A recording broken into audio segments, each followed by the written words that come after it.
Deus, Neemias capítulo 1, versículo 1 diz assim: as palavras de Neemias, filho de Acalias, e sucedeu que, no mês de Quisleu, no ano 20º, estando eu em Suzã, a fortaleza, que veio Anani, um dos meus irmãos, ele e alguns de Judá, e perguntei-lhes pelos judeus que escaparam e que restaram do cativeiro acerca de Jerusalém.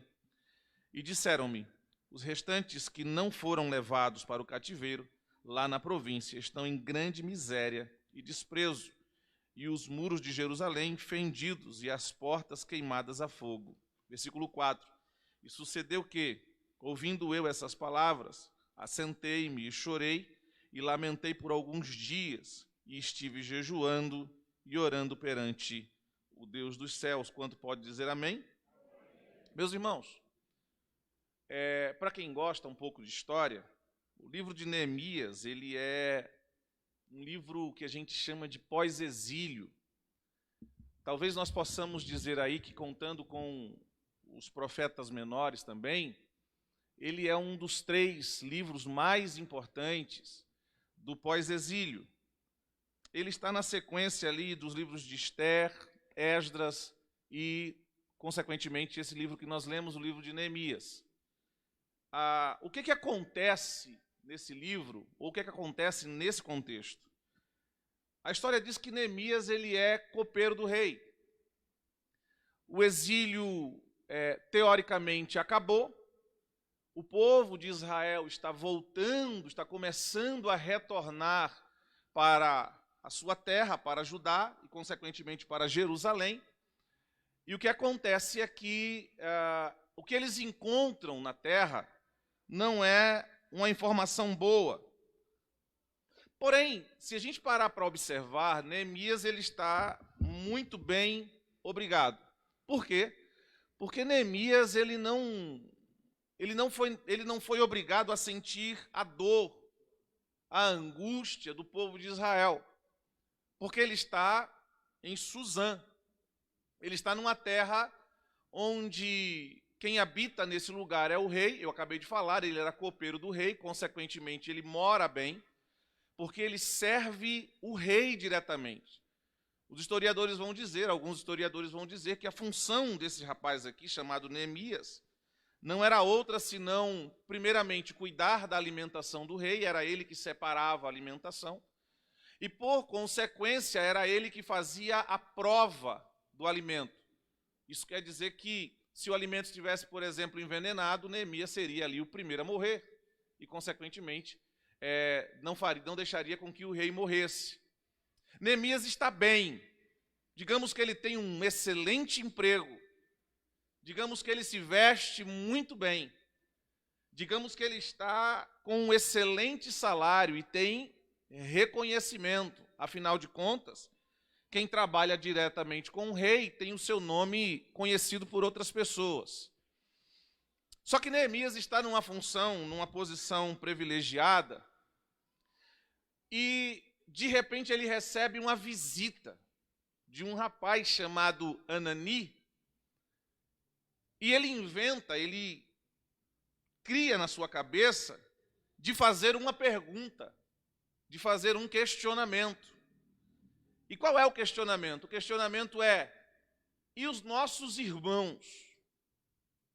Não são aqueles que estão distantes, ele fala dos nossos irmãos, porque ele sabe quem ele é. Neemias entende qual é a sua identidade. Eu estou aqui, mas não sou daqui. Eu estou em Suzã, mas eu sou de Judá. Ele reconhece a sua identidade. Então ele entende que quem está lá, apesar de estar vivendo uma outra realidade, faz parte da sua irmandade, ou seja, faz parte da sua linha, da sua linha familiar. E ele pergunta o seguinte: os nossos irmãos que estão em Judá e em Jerusalém, como é que eles estão? E Anani traz uma informação não muito boa. Qual é a informação que Anani traz? Ô Neemias, aqueles que restaram do exílio, do cativeiro estão em Jerusalém, porém, a situação é a seguinte: as portas estão queimadas a fogo. E como se não fosse suficiente, porque o acesso do inimigo já seria facilitado, porque não tem porta, os muros ainda foram derrubados. A última guerra que teve, quando os babilônicos, os caldeus, invadiram Jerusalém há mais de 70 anos atrás, trouxe destruição à terra. Eles não só levaram os nossos irmãos, eles, além de levarem os nossos irmãos, eles destruíram a terra que nós morávamos. E para deixar a gente mais fragilizado ainda, eles tocaram fogo nas portas e ainda derrubaram os muros. A situação dos nossos irmãos é essa. Eles estão morando na terra, porém, eles não têm segurança, porque as portas que eram a questão de segurança já eram. E para completar a situação, aquilo que era motivo de alegria, de orgulho, que eram os muros de Jerusalém, não existem mais. O que é que existe lá? Só entulho. Não serve para nada. Entulho não protege ninguém de absolutamente nada. Entulho só atrapalha, Neemias. E essa informação, ela vai no coração de Neemias, e o capítulo 1, versículo 4 diz assim: aquilo preocupou Neemias. Aquilo trouxe uma angústia ao coração de Neemias. Agora, escute bem. Eu acabei de falar e eu vou repetir. Ele está bem. Ele mora bem, ganha bem, tem posição, serve diretamente ao rei. Agora me diga, por que é que Neemias está triste, se teoricamente isso não tem nada a ver com ele? Se ele tomasse a decisão de não se importar, o que é que ia mudar na vida dele? O que é que ia transformar a vida de Neemias se ele dissesse assim: tudo bem, ouvi a mensagem, ouvi a informação, mas eu não estou nem aí. Eu estou bem aqui, eles estão mal lá, então enquanto o mal deles não chegar aqui, está tudo bem para mim, não me incomoda, não me importa, não dói em mim. Só que a gente precisa aprender algumas coisas, que a gente é crente, sim ou não? Misericórdia, irmão, 4 pessoas respondeu só. Está na dúvida? A gente é crente, sim ou não? E se existe uma das coisas que são verdades do Evangelho, é que o que dói no outro irmão precisa doer na gente também. Eu não sei se você entende isso. Mas se dói no irmão, precisa doer na gente também. Eu vou repetir isso aqui, tá bom? O teu irmão está com algum problema? Qual foi a grande dificuldade de Neemias? Qual foi o grande problema de Neemias? Ele perguntou, Adeildo. Deixa eu falar algo aqui muito importante. Não quer tomar nenhuma atitude, não se intere, não pergunte, não queira saber. Por quê? Porque a partir do momento que você procura saber, que você se intera, que o problema chega ao seu conhecimento, você faz parte dele. Quem entendeu diz amém. Isso aqui vai doer, tá? A partir do momento em que o problema chega até você, você faz parte dele. Você precisa tomar alguma atitude, e Neemias não tem o que fazer. E quando ele entende, eu sei que os meus irmãos estão em Jerusalém, as portas queimadas, o muro derrubado, só tem entulho, o inimigo entra e sai com facilidade e eu não posso fazer nada. E isso incomoda, e se eu não posso fazer, eu vou orar, eu vou jejuar, eu vou consagrar até que Deus faça alguma coisa. Porque se eu não posso fazer algo, eu conheço alguém que pode. Então, no mínimo, eu preciso orar, jejuar, consagrar, buscar a Deus para que Deus haja na vida do nosso irmão. Quem entende diz amém. Ô glória.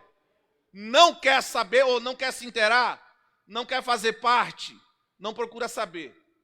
Sabe aqueles irmãos que perguntam: tá tudo bem com você, irmão? E quando o irmão vai responder, ele já vira as costas e sai andando. Não quer saber, irmão. Sabe aqueles irmãos que já aperta a sua mão olhando para a mão do outro? Isso é triste, né? Aperta a mão aqui, mas já fica olhando para a mão do outro. Ou seja, ele não está nem aí. Ele não se incomoda. A dor do outro tanto faz. O desemprego do outro tanto faz.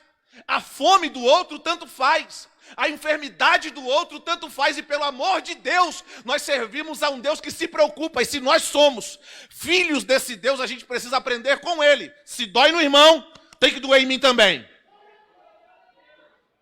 Se incomoda o senhor, precisa me incomodar também. Se é motivo de clamor para a senhora, precisa ser motivo de clamor para mim também. Ou nós não somos igreja.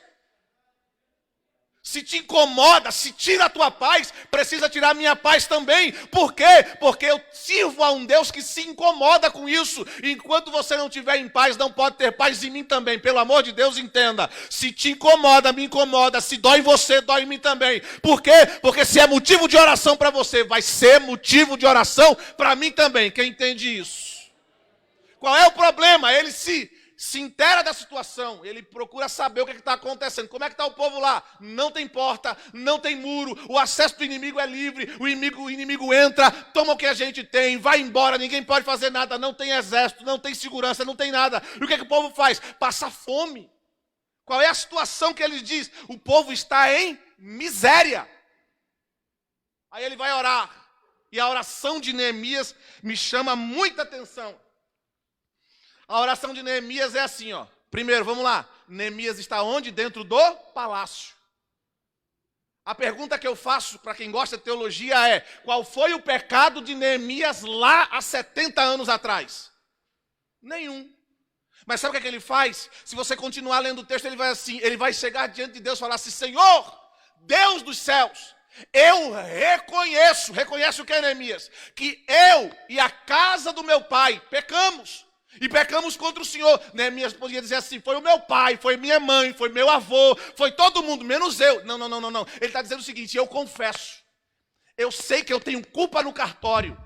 Eu sei que eu sei da situação e até agora não fiz nada. O que é que Neemias está dizendo? Eu sei que não foram só os meus pais, que não foram só os meus avós ou a minha família. Eu também tenho culpa no cartório. Por quê? Porque eu preciso fazer alguma coisa e até agora não fiz nada.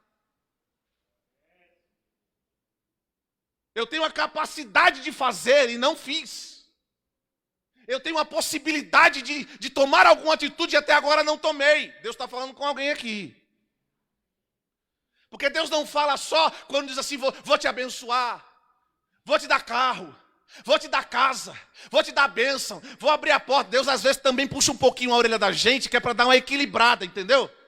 Então, se de repente você pode fazer algo e não fez, e não tomou nenhuma atitude, e não tomou nenhuma frente ainda do negócio, misericórdia. A Bíblia diz que aquele que pode fazer alguma coisa e não faz, peca. Um irmão está com fome, aí a Bíblia, Provérbios que diz, Salomão que diz no livro de Provérbios, ele diz assim: se o teu irmão mostra alguma necessidade, e você tendo, diz a ele, vai e depois eu te ajudo, peca. Tem condição de fazer? E não faz, peca. Qual é o problema de Neemias? Ele procura saber. Ele quer saber da situação. Ele quer se inteirar da dor dos outros. E quando eu sei da dor do outro, se aquela dor não me incomoda também, o doente sou eu. Vou repetir isso aqui.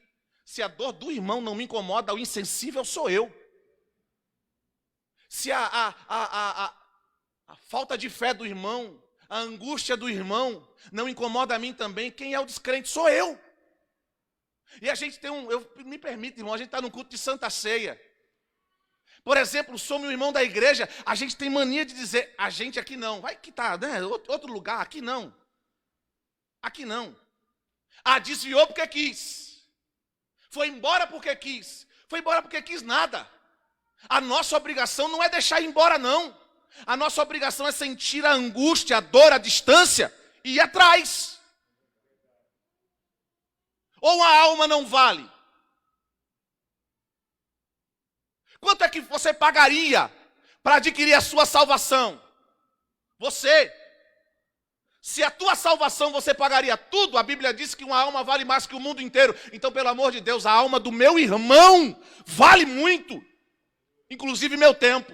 Eu preciso correr atrás dele, ir atrás dele, aconselhar ele, carregar ele no colo se for necessário, fazer alguma coisa, mas eu não posso simplesmente não fazer nada. Qual é o problema de Neemias? Ele procura saber, como é que está lá? Está tudo ruim. Aí ele começa a orar. E na oração, ele ora para que ele possa fazer algo.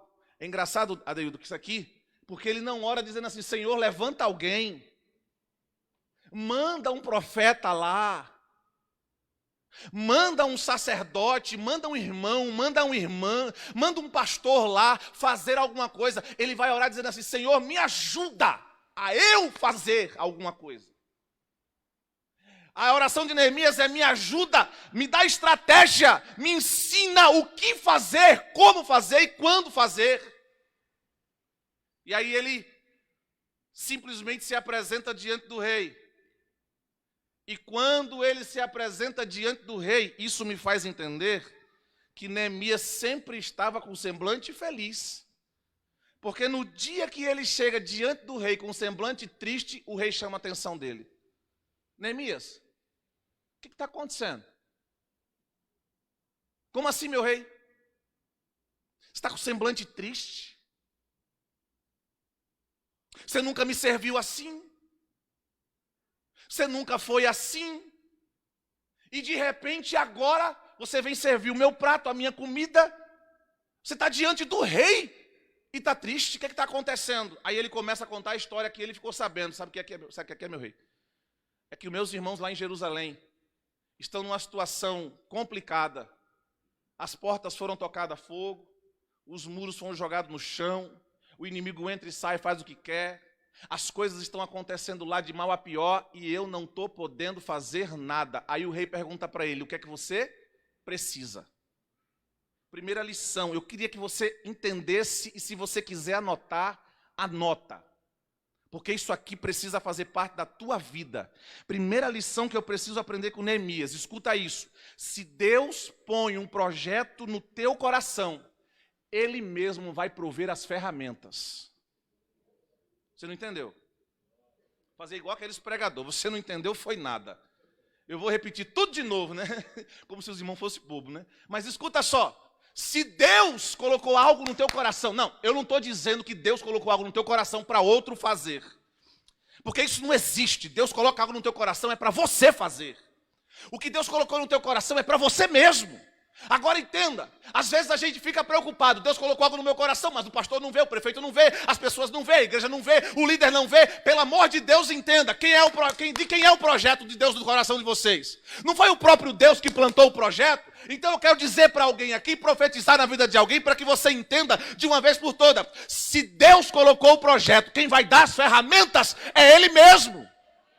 Deus vai te pegar, vai te aperfeiçoar, vai levantar pessoas, abrir portas, mas Deus vai te dar as ferramentas certas para cumprir o propósito e o projeto que Ele estabeleceu e colocou no teu coração e sobre a tua vida. Quem crê nisso, já levanta a mão, adora ao Senhor, porque Deus tem projeto sobre a tua vida. Quem crê nisso? Quem crê? Quem crê? Meu Deus. Deus estabeleceu o projeto, meu irmão. Calma. Deus disse para você que ia te usar. Calma. Ah, mas ninguém vê. E daí que ninguém vê? O problema não é eu ser enxergado pelos homens. O problema é eu entender que Deus tem projeto e Ele vai dar as ferramentas certas, na hora certa, do jeito certo, do tamanho certo. E o que Deus vai dar para a gente vai ser suficiente para alcançar o projeto dEle. Deus vai. Às vezes o projeto da visão da gente parece ser pequeno demais. Mas para Deus é suficiente. Às vezes a gente olha para as coisas que estão ao nosso redor e a gente acha insignificantes demais. Mas às vezes isso que você está olhando como pequeno demais é exatamente as ferramentas que Deus está colocando na tua mão. Para que você faça aquilo que Ele mandou você fazer. Por exemplo, tem gente que quer evangelizar o bairro todo. Eu falo para os meus jovens, lá em casa eu falo muito sobre isso. Você já tentou ou já provou, ao invés de tentar alcançar um bairro, uma cidade inteira, alcançar uma pessoa? Quer evangelizar para a multidão, quer pregar para a multidão, mas não consegue pregar para uma pessoa. Às vezes o que Deus está dando para a gente é uma pessoa. A gente quer ser pregador de multidão e às vezes Deus quer que a gente pregue para... Quem está entendendo? Quem está entendendo? Porque ter nome, subir em púlpito, pregar 40, 50 minutos, 1 hora, coisa linda, tudo mais. Meu irmão, isso aqui dá trabalho demais. Agora escute, pelo amor de Deus. Às vezes Deus está colocando uma pessoa enferma, doente, do teu lado, precisando de uma palavra. É ela que é a ferramenta de Deus da tua vida. É uma pessoa só. Você precisa entender o que é que Deus está colocando na tua mão para você cuidar. Pelo amor de Deus. Deus levantou o projeto, estabeleceu algo sobre a tua vida. Deus mesmo vai dar as ferramentas. Ei, Deus vai colocar a palavra certa, Deus vai dar o momento certo para você, Deus vai colocar as pessoas certas, mas quem vai levantar as ferramentas certas é Deus. Às vezes Deus coloca a gente em lugares que a gente não quer, só para mostrar para a gente que Ele quer cumprir um propósito na nossa vida. Não quer saber uma coisa? Eu vou dizer de novo. E se você puder, você repita. Eu vou falar, você repete. Diga assim, se Deus... Misericórdia, irmão. Diga assim, se Deus põe um propósito no meu coração, eu creio que Ele mesmo vai prover as ferramentas. Olhe para mim de novo. Não se preocupe com o que o homem acha. Não se preocupe com o que as pessoas acham. Me permita dizer, não se preocupe nem com o que a igreja acha, porque às vezes a gente quer fazer um negócio assim que parece meio doido. Que até o povo da igreja fala assim, está sonhando demais. Perdeu o juízo. Desviou dentro do próprio corpo, dentro da própria igreja. Misericórdia, é coisa de doido. Diga assim, é projeto de Deus. Diga assim, Deus estabeleceu. Diga assim, Deus é que vai cumprir. Diga assim, enquanto Deus não cumprir, eu não paro. Ei, olhe para mim. Deus estabeleceu, Deus vai cumprir. Enquanto Deus não cumprir, não pare por causa de cara feia de ninguém. De cara feia de ninguém. Não, eu queria pregar hoje uma mensagem para a gente dar uns pulos hoje, sabe? Daqueles para a gente dar uns terra bem forte aqui. Eu já vim com o sapato mais duro assim embaixo, para dar uns, sabe, uns pisão mais forte, que é para ver se a igreja se alegrava. Mas o que Deus colocou no meu coração para pregar foi essa palavra, eu não vou correr dela não. Está sabendo? Sim, Deus colocou algo no teu coração. Faça. Faça. Porque quem estabeleceu, parece loucura, mas quem estabeleceu no teu coração foi Deus. Quem entende isso, diz amém. Segundo, Neemias se depara e ele entende. Ele entendeu. Deus falou. Deus me mostrou a situação. E quando Deus mostrou a situação, eu entristeci, orei. E Deus levantou, ou fez brilhar o coração do rei na direção de Neemias e disse assim, vai lá. O que você precisa? Aí eu preciso de ouro, toma ouro. Preciso de madeira, toma madeira. Preciso de trabalhador, leve. Eu preciso de guarda, porque o povo vai assaltar a gente no caminho. Pois leve. O que você precisa mais? Leve o que você precisar. O que você precisar, leve. Ou seja, o que Deus está fazendo? Ei, olhe para mim. O que você precisa para cumprir o que Deus colocou no teu coração? Pois há uma ordem de Deus hoje dizendo assim, o que você precisa? É muito simples. Leva. Deus está colocando, Marcos, na nossa mão. Eu não sei se alguém entende isso não, porque isso aqui é profético demais. Deus está colocando na nossa mão aquilo que a gente precisa para cumprir o propósito que Deus estabeleceu. Agora entenda isso. Que o propósito aqui não é para bênção pessoal. Você entendeu isso? Nunca foi sobre Neemias.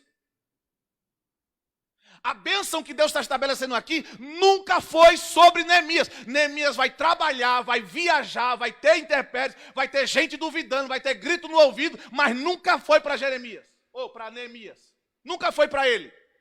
Deus está colocando um projeto no nosso coração, na nossa mão, estabelecendo um propósito, dando ferramenta para algo que não é para a gente. Entendeu? E é por isso que muita gente corre, foge e não quer fazer.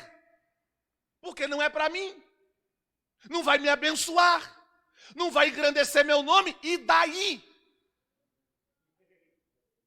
Por que você prega? É para ter nome? Não, é para alcançar outras vidas, pessoas que eu nem conheço. Eu não sei teu nome, mas Deus está falando contigo hoje, através da boca desse pequeno aqui. O que é isso? É porque o que a gente prega, canta, toca, o que a gente faz na obra não é para a gente. É para o Deus que estabeleceu o propósito.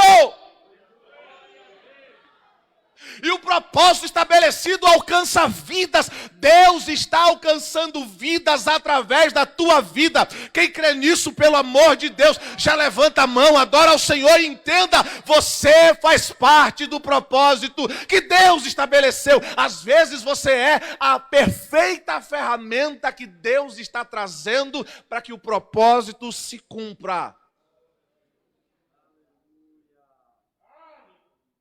Terceiro,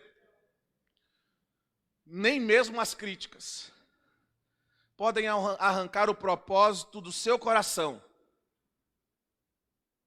Diga assim, as críticas, misericórdia, Jesus, estou sozinho. As críticas não vão me parar. Cara feia, não vão me parar. Pessoas que não gostam de mim, não vão me parar. Eu sei, diga eu sei, que Deus estabeleceu algo na minha vida. Eu não vou parar enquanto Deus não cumprir o propósito que Ele mesmo estabeleceu. Tem Sambalate? Tem. Tem Tobias? Tem. Tem gente dizendo, vai construir? Se passar uma raposa no pé do muro, derruba. Tem gente dizendo assim, ó, você quer construir o quê, menino? Você não é da obra, você não é obreiro, você não é pedreiro, você é copeiro, seu doido. Você é músico, rapaz. Você é doido, você quer fazer o que você não sabe fazer? Olha para mim. Quem foi que colocou... eu vou ter que repetir isso aqui. Quem foi que colocou o projeto do coração de Neemias? Foi Deus. Então, pelo amor de Deus, às vezes Deus pega quem não é, só para confundir quem é. É porque tem muita gente que sabe que pode e está parado. Aí Deus pega quem não é para mostrar para quem é que Ele é Deus. Quem sabe e não quer fazer, aí Deus pega quem não sabe e ensina a fazer e manda fazer. É por isso que eu vou dizer algo para alguém aqui, irmão Wagner, Deus colocou algo no meu coração, mas Ele sabe que eu não sei fazer isso. Deus vai te ensinar, vai te preparar, vai te capacitar. Eu estou sentindo Deus nessa casa falando com alguém. Deus vai te levantar para mostrar para muita gente que sabe, que pode, que tem, para mostrar para muita gente que poderia estar fazendo alguma coisa e não está fazendo, que Ele usa quem Ele quer, Ele levanta quem Ele quer, Ele usa quem Ele quer. Quem entende? Quem entende? Quem entende?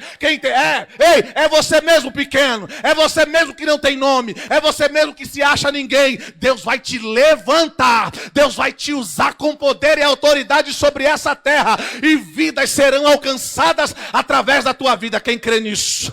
Caramando kende que andoregue assou, adai que andolegue assura mandelegue assou. Critique quem quiser criticar. Fale mal quem quiser falar. Problema, morda a testa. Tô nem aí. Eu me lembro, pastor, quando eu comecei a pregar, isso faz tempo, hein? Há uns dias já para trás aí. Mas eu conheço a minha voz, Marcos. Eu me lembro muito bem quando eu comecei a pregar, já teve gente que falou assim, irmão Wagner, eu tinha acabado de pregar. Sabe aquela mensagem que quando a gente prega, Deus usa com força, mesmo assim que a igreja, sabe? Quando eu desci do altar, o irmão colocou a mão no meu peito e falou assim, detesto sua voz. Eu falei, então entre na fila, porque às vezes até eu também. Na maioria das vezes, quando eu escuto o áudio que eu mesmo mando, eu falo assim, sangue de Jesus tem poder. O outro chegou para mim e falou assim, eu não gosto das pregações que você prega. Eu falei, pô, eu entrei na fila. Vai se importar com as críticas. Quer mais? Eu me lembro quando eu comecei a fazer faculdade. Alguém falou assim, vai fazer o quê? Direito. Você é doido, rapaz? 5 anos. Aí para completar a situação, que eu sou meio doido, não fiz em 5 não, fiz logo em 6. Você é maluco? Isso não é para você não. Quem é da tua família que é advogado? Eu falei, ninguém. Tu quer ser o primeiro, todo metido. Eu falei, e daí? Por que não? Faz outra coisa. Nada contra, mas foi o que falaram para mim. Faz educação física. Eu ficando para mim, com esse corpito assim, olhando, fazendo educação física. Tem nada a ver. Mas eu fiquei pensando, falei, por que as pessoas precisam escolher para mim aquilo que eu não escolhi, se eu sei o que Deus estabeleceu para mim? Ei, quem conhece o projeto de Deus não fica encucado com crítica dos outros. Tem gente dizendo, faz menos, não faz nada, para com isso é coisa de doido. Você tem que entender, é projeto de Deus, é projeto de Deus, é projeto de Deus. E se é projeto de Deus, eu não paro. Se é projeto de Deus, eu não cesso. Enquanto Deus não cumprir o projeto, eu não vou parar. Quem entende isso, glorifica. Quem entende isso, glorifica. Ora mandoreg, astora mandeleg, as. Nem que andoreg, astora mandeleg, assou.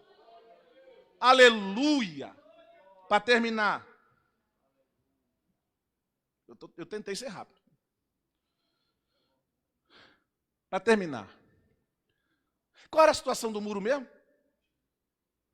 Das portas? Qual é o projeto de Deus no coração de Neemias? Neemias, reconstrói. Neemias, você precisa reconstruir. O projeto Ney é de reconstrução. Todo o material, Marcos, que Deus colocou na mão de Neemias serve para reconstrução.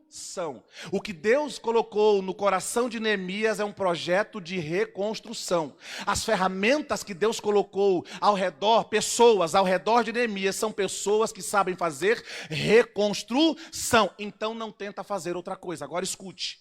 A primeira coisa que Neemias tem que fazer, escuta isso. A primeira coisa que Neemias tem que fazer quando ele chega em Jerusalém não é reconstruir. A primeira coisa que ele faz quando chega em Jerusalém é retirar o que atrapalha a reconstrução. O que Neemias faz quando ele chega lá é tirar entulhos. Por que tem gente que não consegue se reconstruir? Por que tem gente que não consegue se levantar? Por que tem gente que não consegue se firmar na presença do Senhor? Porque está tentando reconstruir, sem tirar os entulhos. Porque está tentando reconstruir em cima de escombros, e Deus não mandou construir nada em cima de escombros. O projeto é de reconstrução, ok. Eu sei que o que Deus colocou na minha mão é para reconstrução, ok. Eu sei que as pessoas que estão ao meu redor servem para que o projeto de Deus se estabeleça e é para reconstrução. Eu entendi.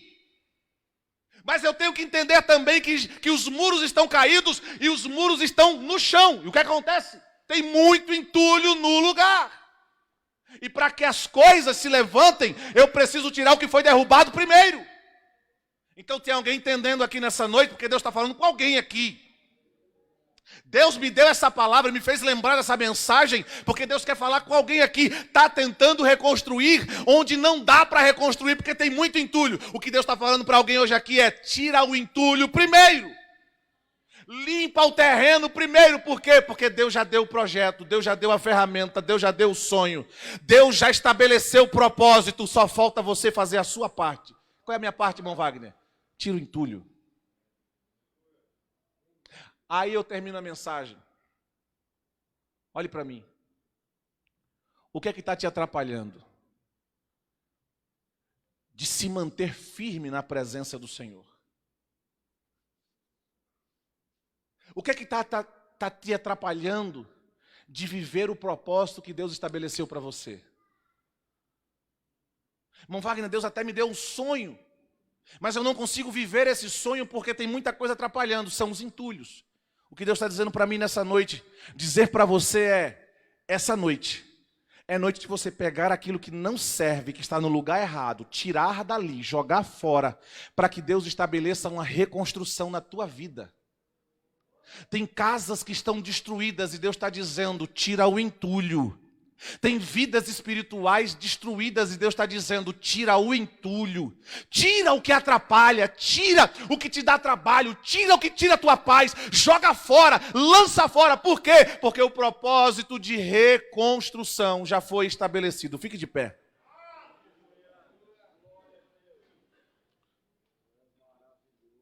Diga assim, não se constrói. Fale forte, diga, não se constrói absolutamente nada sobre coisas quebradas. Olhe para mim. Algo que Deus colocou no meu coração para dizer para alguém aqui, eu falo isso com a autoridade do céu. E eu já venho pregando sobre isso faz alguns dias, eu vou repetir aqui. A gente reclama, ora, briga com Deus, porque as coisas não acontecem na vida da gente. E eu vou dizer por quê. Porque Deus não age. Eu vou dizer isso com a autoridade do céu. Deus não age em ninguém quebrado. Irmão Wagner, eu não entendi. Eu estou quebrado, quer dizer que Deus vai me abandonar? Não. Primeiro Deus vai te reconstruir. Primeiro Deus vai te restaurar. Porque quem está quebrado só liga para a dor, não liga para a bênção. Se Deus colocar na sua mão no mesmo tempo a dor e a vitória, você se incomoda mais, se importa mais com a dor do que com a vitória. O que Deus coloca no meu coração para dizer para alguém aqui nessa noite é: Deus não trabalha, Deus não abençoa, Deus não cumpre propósito na vida de gente quebrada. Então como é que Deus vai fazer? Olhe para mim, porque o que Deus está falando com você é muito sério nessa noite. O que é que Deus vai fazer? Deus está te reconstruindo. Deus está te restaurando. Deus está colocando as peças de volta no lugar.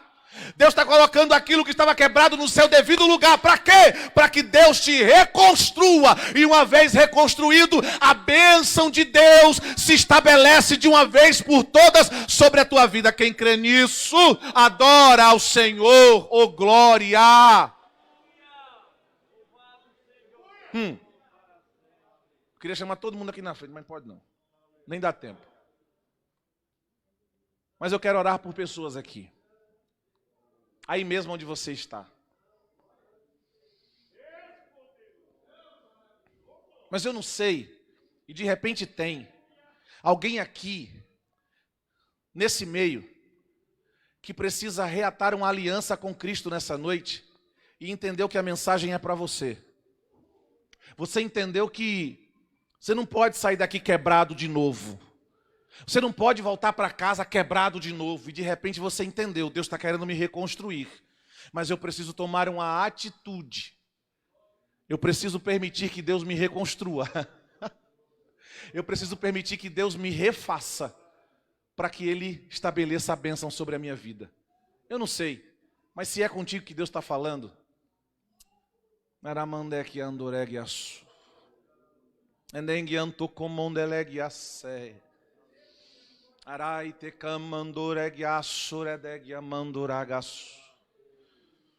Se há alguém nessa situação, quero te conhecer. Cadê você?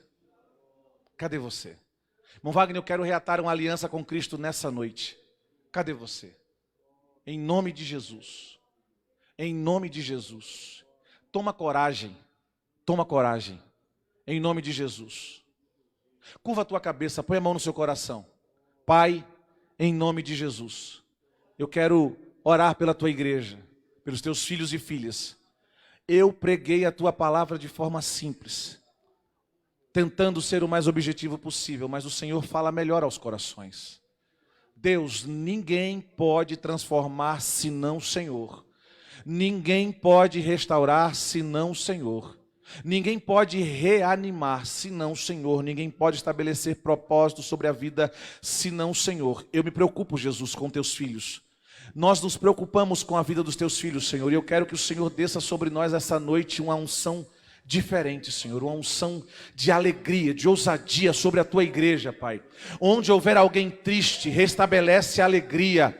Onde houver alguém quebrado, restaura nessa noite. Onde houver alguém distante, chama para perto nessa noite, em nome de Jesus, Pai. Senhor, eu oro pela tua igreja, pelos teus filhos e filhas, para que haja restauração na casa, para que haja restauração no lar, para que haja restauração nas finanças, para que haja restauração na vida espiritual. Pai, eu oro pela tua igreja, para que o